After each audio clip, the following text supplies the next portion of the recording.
नमस्कार, मैं आनंद मोहन सिंह। आज पूरा विश्व कोरोना का दंश झेल रहा है। यह महामारी अभूतपूर्व है।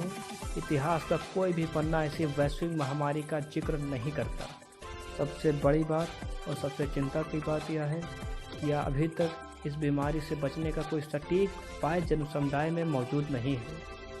हाँ, कुछ विशेष कार्यों से हम परहेज करके इन समस्याओं से, इन बीमारियों से, इन परेशानियों से निजात पा सकते हैं। आज हम इन्हीं उपायों पर चर्चा करेंगे कि आखिर वो कौन से उपाय हैं जिन्हें करके हम इस भयंकर महामारी, इस भयंकर बीमारी के खिलाफ विजय श्री हासिल कर सकते हैं। कोरोना वायरस से बचने के संदर्भ में WHO द्वारा काफ़ी निर्देश जारी किए गए हैं, लेकिन ये क्या है, किसको हुआ, कैसे फैल रहा, इस बात की सटीक जानकारी नहीं है, तो इसलिए मामला और भी संगीन है। NDTV को साक्षात्कार देने के दौरान डॉक्टर संदीप नायर कहते हैं, यह वायरस सार्स और मर्स के भाई बंधु ही हैं।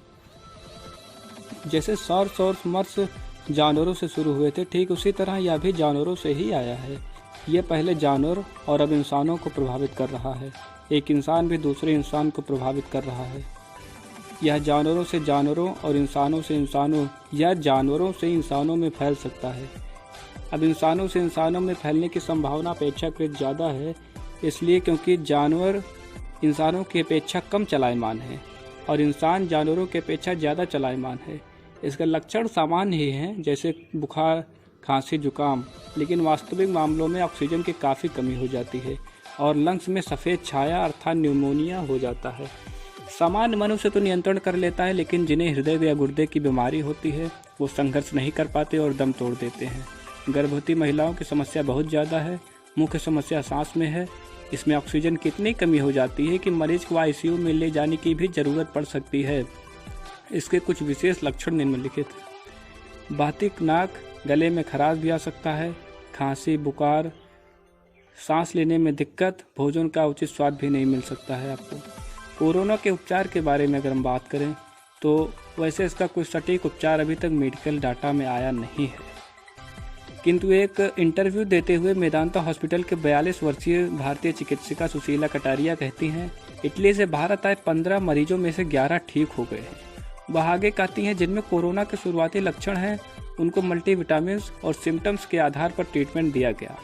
जिन्हें सांस लेने में दिक्कत या तेज बुखार है उनको एंटीवायरल मेडिकेशन दिया गया। इसके अलावा ऑक्सीजन सपोर्ट, न्यूट्रिशनल सपोर्ट, मनोवैज्ञानिक सपोर्ट तो चला ही। इसके साथ ही अस्पतालों में प्रोटेक्टिव पर्सनल इक्विपमेंट PPE उपलब्ध कराया जाए। अगर मामलों में बढ़ोतरी हुई तो निश्चित रूप से PPE व N95 मास्क की कमी आना स्वाभाविक है। इसलिए वह सभी नागरिक व सभी सामान्य नागरिक जो N95 मास्क लगाकर आम गली व घरों में हैं, वो कृपया N95 मास्क का उपयोग ना करें। उनके लिए वह उतना ज़रूरी नहीं है जितना अस्पतालों में है। आम जनता एक दूसरे से दूरियां बनाकर भी सुरक्षित रह सकती है। भारत सरकार ने पूरे देश में लॉकडाउन लगा दिया है, फिर भी जनता इसका पालन नहीं कर रही है। ऐसी गलती नहीं करना चाहिए। हमें सोशल डिस्टेंसिंग और आइसोलेशन का ख्याल रखना चाहिए। हाथ साफ रखें, हाथों से आँख, नाक आदि ना स्पर्श करें। ऐसे भी मामले सामने आए हैं कि कोरोना से संक्रमित व्यक्तियों के साथ भेदभाव किया जा रहा है। कृपया ऐसा ना करें। यह भी हो सकता है कि सोशल डिस्टेंसिंग की वजह से उन्हें समस्याएं भी आएँ कि वो किसी से मिल नहीं पा रहे हैं, किसी से बातें नहीं कर पा रहे हैं, तो उन्हें फ्रस्ट्रेशन या फिर थोड़ा साइकोलॉजिकल प्रेशर आ जाए। इसलिए मरीजों के प्रति प्यार और सद्भावना का भाव रखिए। भले ही झुंड बनाकर उनसे नहीं मिल सकते, मोबाइल फ़ोन के जरिए शुभकामना दे सकते हैं। इस वक्त हम बेहद अहम मोड़ पर खड़े हैं। यह करो या मरो की स्थिति है। यदि सावधानी बरती गई तो आंकड़े 1000 तक सीमित हो रहेंगे, 20,000 तक सीमित रहेंगे, वरना यह गिनती कहाँ रुकेगी किसी को नहीं पता। हमारे देश के डॉक्टर्स के साथ साथ nurse, paramedical staff, cleaning boys को भी लिमिटेड संसाधनों में बेहतर करना होगा। कोरोना का इलाज करने वाले हेल्थ वर्कर्स किसी आम इंसान से 4 गुना ज़्यादा खतरे में रहते हैं। यह बीमारी बेशक शारीरिक समस्या है, लेकिन इसकी लड़ाई मन से लड़ी जाती है। जो मन से मजबूत रहता है वह इस लड़ाई से पार पा सकता है। मन से मत हारिए, तन से तो जीत ही जाएंगे। घर में खुद को सबसे अलग रखिए, ना किसी के साथ खाइए और ना ही झुंड में टीवी देखिए। इस वक्त जब अकेले हों तो किताबें पढ़िए, कोई हॉबी डेवलप कीजिए, एक्सरसाइज कीजिए। बस बाहर मत निकलिए और साफ सफाई रखिए। इन सारे उपचारों के साथ हम कोरोना पर निश्चित रूप से विजय प्राप्त कर सकते हैं। कोरोना वायरस से पीड़ित लोगों का अन्य दवाओं के साथ इलाज किया जा रहा है। वैज्ञानिक कोरोना वायरस का इलाज और वैक्सीन बनाने का काम कर रहे हैं। रॉयटर्स की एक रिपोर्ट के मुताबिक चीन इस समय HIV के इलाज में इस्तेमाल होने वाली दवा आलुविया से कोरोना का इलाज करने की कोशिश में जुटा है। डॉक्टर का कहना है कि कोरोना से प्रभावित या संक्रमित व्यक्ति का इलाज विशेषज्ञ की निगरानी में ही कराया जाना चाहिए। आमतौर पर आप सर्दी जुकाम कम करके प्राकृतिक उपाय करने से कोरोना संक्रमण काफ़ी हद तक काबू पा सकते हैं। इसके लिए ह्यूमिडिफायर का उपयोग या गर्म पानी से नहाने जैसा काम किए जा सकते हैं। कोरोना वायरस से संक्रमित मरीजों के इलाज के लिए मलेरिया के इलाज में काम आने वाली दवा के इस्तेमाल को मंजूरी दे दी गई है। भारतीय चिकित्सा अनुसंधान परिषद में गठित नेशनल टास्क फोर्स ने मलेरिया की दवा हाइड्रोक्सीक्लोरोक्विन को कोविड-19 के इलाज के लिए मंजूरी दी है। स्वास्थ्य मंत्रालय ने एक प्रेस कॉन्फ्रेंस में स्पष्ट किया कि उन्होंने एक एडवाइजरी उन लोगों के लिए जारी की है जो संदिग्ध या पुष्ट कोरोना से संक्रमित मरीजों का इलाज कर रहे हैं।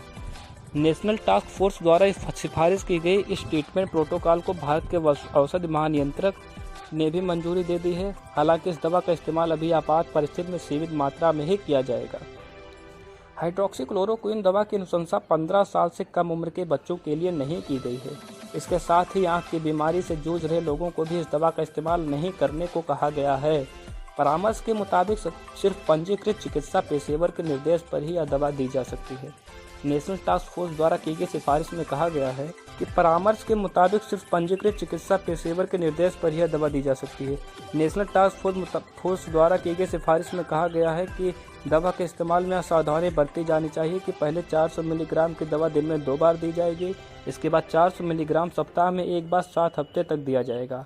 हालांकि कुछ डॉक्टर्स का कहना यह भी है कि डॉक्टर की इजाज़त के बिना यह दवा लेना खतरनाक साबित हो सकता है। कोरोना वायरस के संक्रमण से अकेले सांस लेने में ही दिक्कत नहीं होती, बल्कि पाचन तंत्र में गड़बड़ी और डायरिया भी हो सकता है। एक ताज़ा अध्ययन में सामने आया है कि कोरोना पीड़ित जिन लोगों को सांस लेने में दिक्कत नहीं होती है, उनमें डायरिया के लक्षण हो सकते हैं। अमेरिकी जर्नल गैस्ट्रोएंटेरोलॉजी में प्रकाशित इस अध्ययन रिपोर्ट में कहा गया है कि कोविड-19 वायरस से पीड़ित जिन मरीजों में सांस लेने में दिक्कत या लक्षण नहीं मिला, उनमें भूख न लगने और डायरिया के लक्षण पाए गए हैं। वहाँ मेडिकल ट्रीटमेंट एक्सपर्ट टीम के सदस्य रहे इन शोधकर्ताओं ने पाया कि जिन मरीजों को सिर्फ पाचन संबंधी दिक्कत हुई है, उनमें यह लक्षण संक्रमित होने के काफ़ी बाद दिखाई दिया है। रिपोर्ट के अनुसार 99 मरीजों तकरीबन 48.5% ने पाचन संबंधी एक या अधिक समस्या की बात कही। इन मरीजों में 92 को सांस लेने में भी कठिनाई हुई, जबकि 7 को सिर्फ पेट की ही समस्या रही। वैज्ञानिकों ने बताया कि जिन लोगों में पेट की गड़बड़ी के लक्षण पाए गए, उनके इलाज में सिर्फ सांस की तकलीफ वालों को मुकाबले ज़्यादा समस्या आई। हालांकि उन्होंने बताया कि इस निष्कर्षों की पुष्टि के लिए और विस्तृत अध्ययन की ज़रूरत है। पाचन तंत्र अपना मजबूत कैसे बना सकते हैं, इसके भी कुछ उपाय हैं। इसके लिए सबसे पहले आप अधिक मात्रा में पानी पिए और हो सके तो पानी को गर्म कर लें। कुदरत द्वारा हमें प्रदान किया गया पानी हमारे लिए बहुमूल्य है।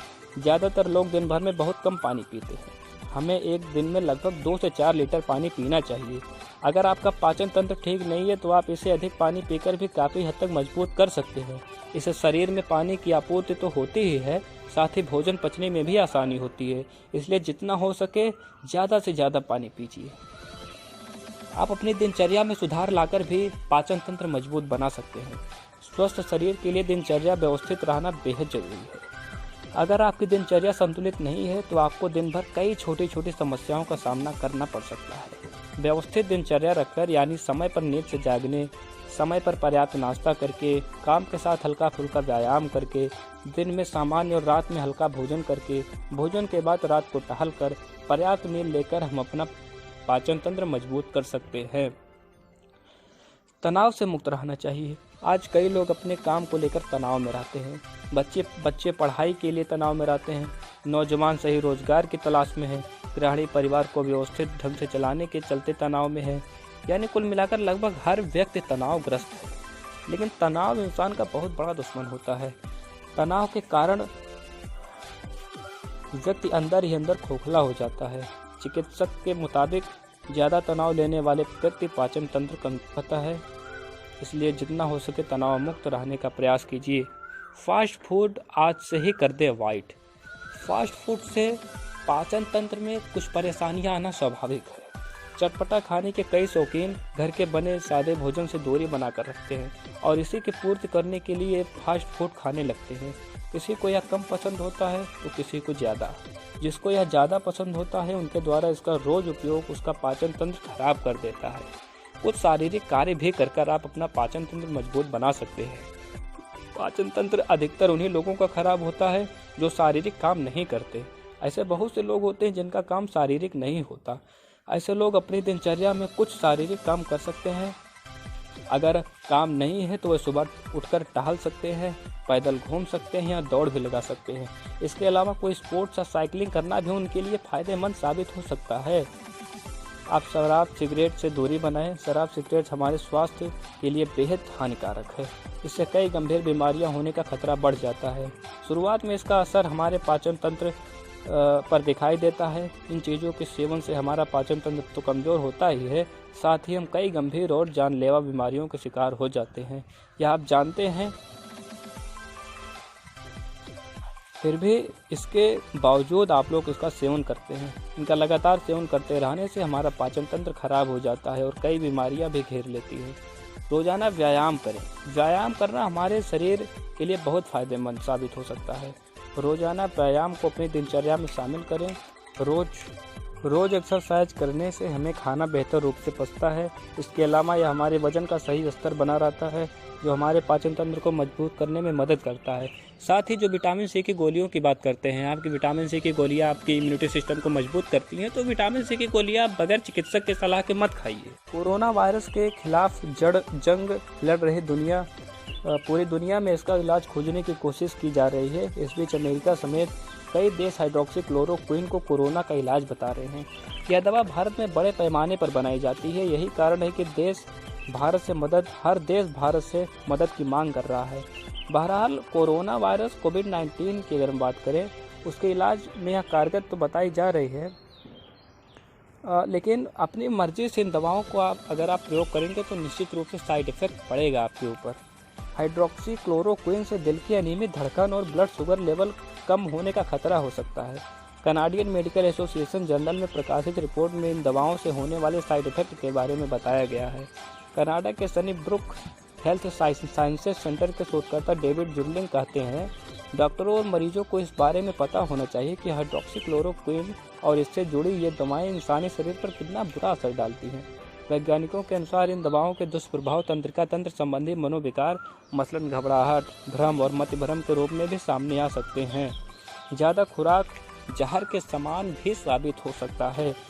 जुर्लिंग आगे कहते हैं कि मरीजों में मलेरिया रोधी क्लोरोक्विन और हाइड्रोक्सीक्लोरोक्विन दवाओं की प्रक्रिया सही नहीं होती। इसके चलते इलाज को लेकर प्रतिक्रिया प्रभावित होती है।